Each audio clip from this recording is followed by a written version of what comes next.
What is the challenge as you look at where we're at today in 2020? What is the challenge we face? Well, expanding on what Wendy presented to us, there's been progress over time in people overcoming barriers, but not nearly enough, and too many people are left out. And I'm someone who's lived through division and discrimination from an early age. I'll tell you a quick story here. I think from a capital perspective, but when I was a kid, my dad and I were very close, and we used to go everywhere together. And one of the places we always used to go was the bank. We went to the bank, and but I noticed we went to a lot of different banks. And finally, one day I said to him, "Daddy, why are we going to so many banks?"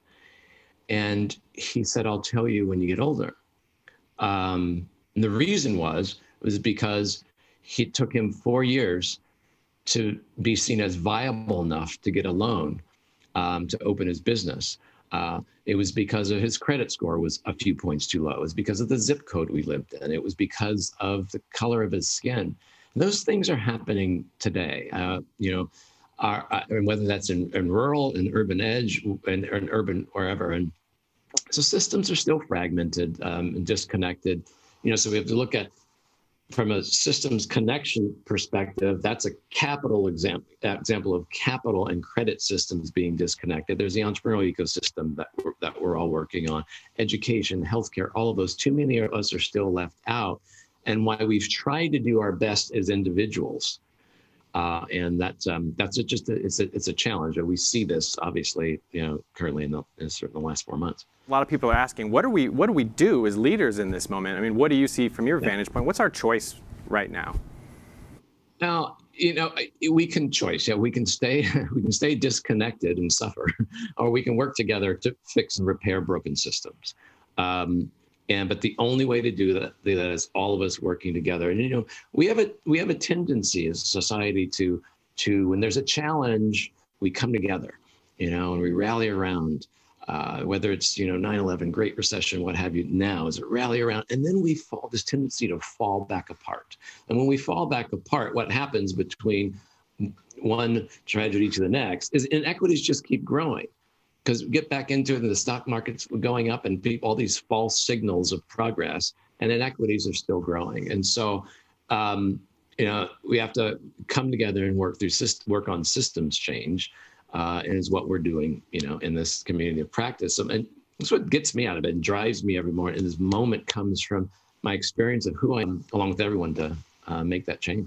You've spent your career working on how to bring people together as a community organizer, and your role helping social entrepreneurs, and now your role at the Kauffman Foundation. If we can bring people to work together on these really challenging and complex problems, what does the world look like?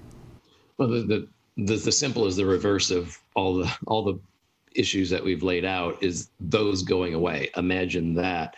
When people say, "Hey, where are we going? What do you think in the next 5 years? Where are the next 10 years?" We've got a lot of examples of what we need to change and create so that create a better and fairer shot for people to have a seat at the table. And this is following the data. This is about economic survival, economic viability, and sustainability of the U.S. economy.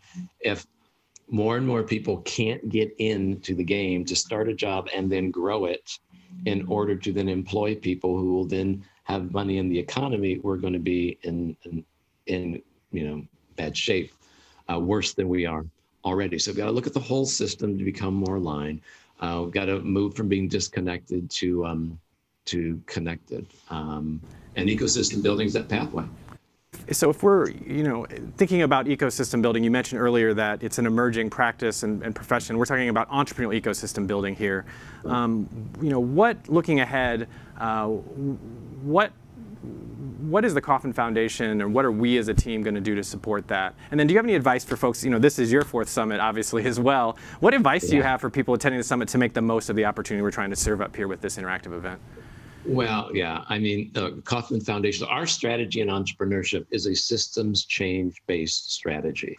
And so, we're in this understanding the work that needs to be done, and we're going to keep plowing and keep on going. So we're here with everyone.